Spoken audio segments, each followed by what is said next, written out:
evening, and thank you for staying with us on Checkpoint. The hashtag to use is Checkpoint at KTN News at Yvonne Okwara. If you prefer text message, the number is 22155. It's absolutely free. Any message you send to that line. My guests tonight, we have right next to me Kibe Mungai, Felix Owor, and Patrick Gadara. Gentlemen, thank you for joining us on the show tonight. I just want to check our temperatures across the panel tonight. We'll start with you. Are we in the right mood, environment, atmosphere for an election 3 days from today? Well, Kenya has never been here before. If I would be lying if I didn't say that I'm not very anxious about the future of this country. So we are crossing our hands, waiting for the best. Yeah. But it's an anxious moment for the country. Yeah, indeed. Yes. Felix? Well, it's an anxious moment, I must say. And I've had an opportunity to reflect over this issue. And I have no doubt in my mind that we are in a political crisis. We are in a crisis when our institutions of governance cannot provide a clear solution to the predicament that we find ourselves in. We are in a political crisis when the chair of the Independent Electoral and Boundaries Commission, who has the responsibility of spearheading the election, admits publicly that the environment is not conducive to guarantee a credible process. We are in a crisis when the present political grandstanding and brinkmanship supersedes reasons of any kind. And I think it should be apparent to everybody in this country that we have been in a similar situation before. We have been very close to the brink of the precipice, and every time we've been in such situation, it's been political negotiation and political settlement that has pulled us back. And I hope we'll have an opportunity to elaborate. Yeah, and we'll talk about whether it's a political or a legal crisis, or if it is a crisis at all. There's some who say, look, we're fine, we've got 3 days to go, all's well, we're ready for an election. Patrick, what do you think? Well, I agree. I think it is an anxious moment, but I think it is not so much a failure of institutions, in my view. It's really a failure of the politics. And I think it is a driving towards the brink, which I think Fred is right. We always are taken to the brink, and then somehow they find ways to pull us back. But we've seen situations where they do go beyond the brink. You know, in 2007 was an example of that. I think at the moment, the question that for me faces the entire country is, are we going to run a country that doesn't work for a substantial proportion of its population? And what would that country actually look like? Or do we want a country that works for everybody? And if we want that, how do we actually achieve that? I think we'll need to go beyond the legalisms of it to actually say that, look, people are unhappy. How do we deal with that? You know, do we simply impose on them the law says this or the Constitution says this? Etc. This Constitution, we made it. You know, it's supposed to serve us. I don't think so far it has fallen short, but in the way we are running things, and this is on both sides, I think we are privileging the interests of politicians way above the interests of the common man. And we've been doing this for far too long. It's about time we realize the reasons why we went back into our history and learned the lessons. Why did we change our systems? Why did we institute a new constitution? Why did we have a national accord? And what were the discussions in there about?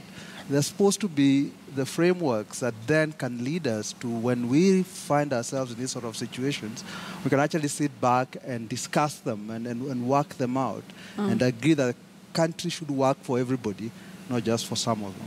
Okay, I want us to listen to both President Uhuru Kenyatta and NASA leader Raila Odinga on this issue. I mean, I think we've all said it here. There's some pretty hardline stances on either side. Listen. Naenda kuongea nini? Me have no problem. I am ready for the 26th to cast my ballot. Kwa hivyo, mimi sitaki kuambiwa na mtu ati tuende tukaongee. Mimi kama kuna mtu naongea naye, mimi naongea na wananchi wa Kenya kwa sababu hawa ndio wenye kura. Na tarehe 26 itakuwa ndio maandamano kubwa zaidi katika Kenya mzima. So one side is ready for an election. The other is talking about protests on October the 26th. Kibe, how would you define the crisis? Is it a political one or is it a legal one? Or is it a crisis at all in your mind? You see, this is what we call a constitutional crisis. Let me speak from that point of view.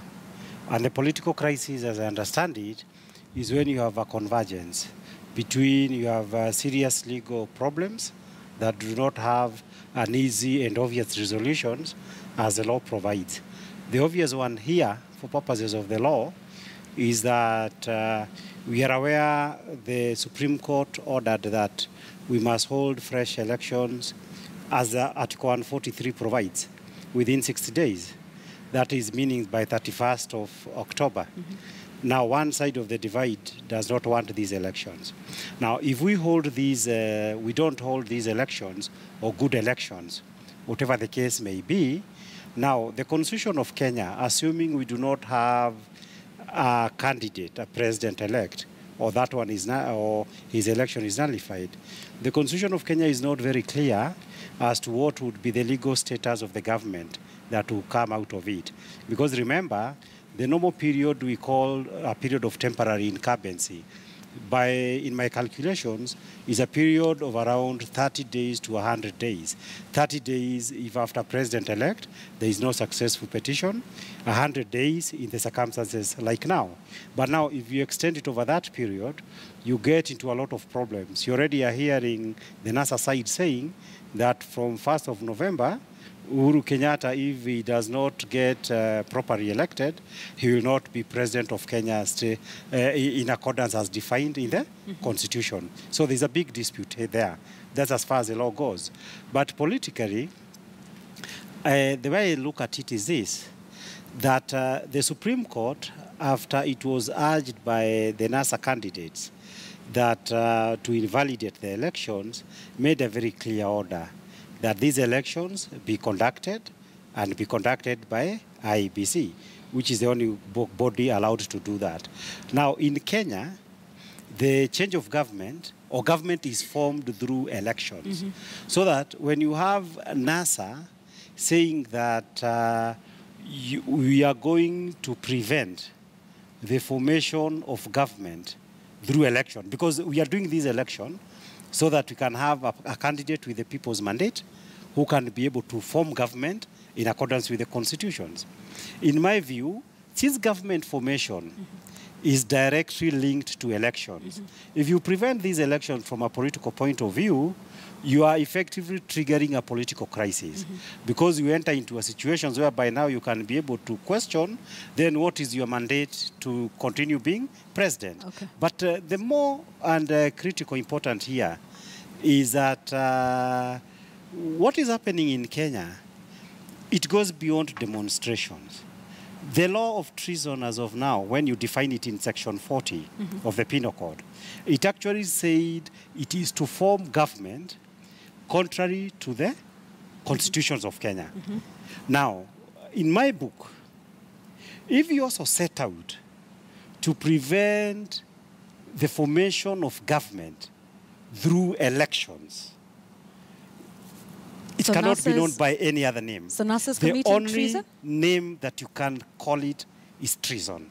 But now, in the face of this, let me finish. Yes, please. In the face of it, what I find extremely disturbing is the fact that the DPP has extremely been very quiet. I find the High Court the other day effectively issued an order which has been interpreted to mean that you can have demonstration on 26th. And then you wonder, could people be smoking something that I'm not aware of in this country? Okay, because I think this is a damn serious issue. All right, Kibe. What is happening? It goes beyond demonstrations. All right, Kibe. Felix, NASA's committing treason? No, I don't think so. I think the penal code has not been sufficiently aligned with the 2010 Constitution that has been hailed as very progressive and very transformative. There is no greater treason. If you look at the articles of our Constitution, Article 1, that vests sovereignty to the people. and the articles that allow the citizens to be able to delegate the sovereign power through elected freely chosen representatives. One of the things that the Constitution of Kenya did was to take the sovereign power from the presidency as it was before and vest it on the people. Now, there is no greater sin to usurp the exercise of that sovereign right, and the body mandated by the Constitution to midwife that process is the IEBC.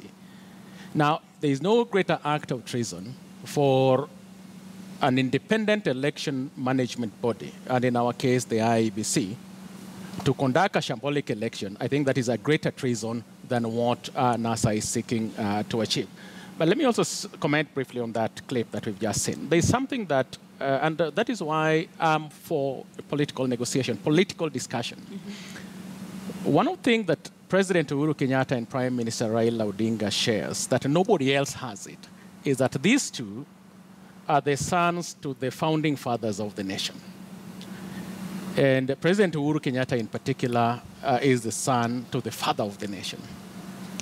And so it behoves them to ask themselves a fundamental question. Would President Jomo Kenyatta be happy with the slippery slope that we now find ourselves in? Because if we insist on holding an election on the 26th, as my brother is saying, then I can promise you, we will end up in a situation that Patrick referred to, where a substantial portion of this country will be ungovernable.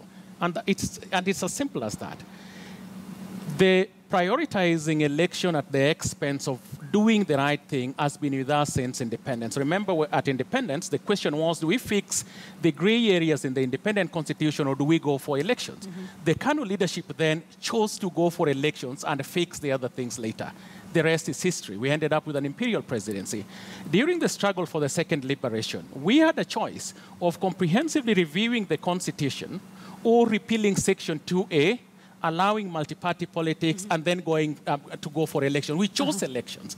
And so I think it would be catastrophic for us to repeat the same problem 3 times. Okay, and that brings me to one of the fundamental questions of this discussion tonight. Will this election solve our problems? Because the issue of deciding who will be president aside, I mean, it's clear there's some underlying tensions, between, Kenyans of various ethnicities, let's be honest, of different, social classes. So in 3 days, will all of this go away? We have an election, and on the 27th, we're good, we move forward, building the country together? Elections don't really solve problems, to be honest. Elections are about giving politicians jobs. And we need to keep that in mind, that what these people are fighting for are their own jobs. They're not fighting for Kenya. I think that it's very important, as Fred has done, to go back into the past and to see how these things have evolved. And to understand that one of the things that we have done always as a country is to run away from the fundamental issues and to have the form of a democracy without the substance of it. So that what we had in 2007 and 2008 and the negotiations that went through there were meant to put us at a place where we have, what do they call, Article 4? No, what is it called? There were issues that we needed to deal with, to sort out. Yes. These are the issues that make presidential politics so divisive. This trust that we don't have. This idea that if the Kikuyus take the presidency or if the Luos take the presidency, then we all lose, or a big proportion feels that it loses, that it cannot trust the system. It's that negotiation that we ran away from. And even when we passed the Constitution was just the first step. It is not the end. It's just the beginning. What's the next step? It gives you the framework for you to start negotiating your country. That Constitution needs to be implemented.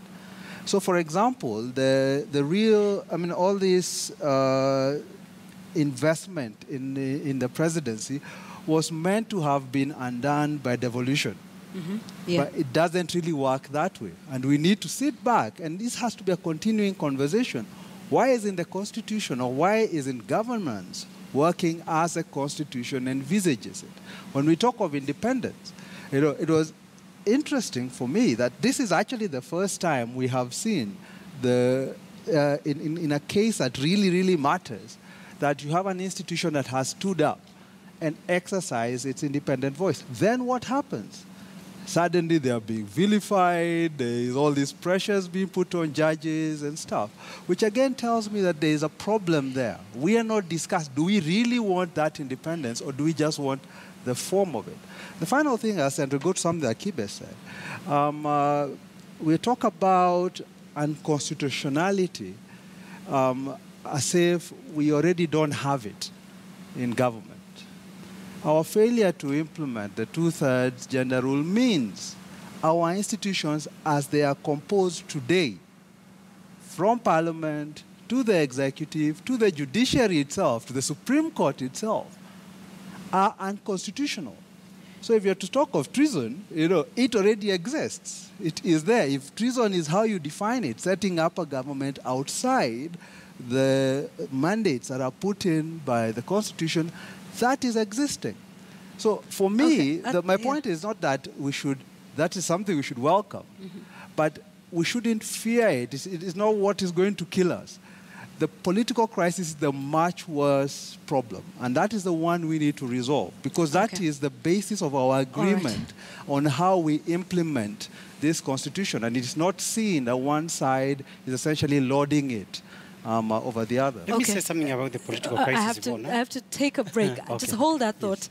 I have to pay a few bills, and we'll be back, and we'll come straight to you for your chance to respond to that. Kibe, we're taking a short break right here on Checkpoint, but much more when we return.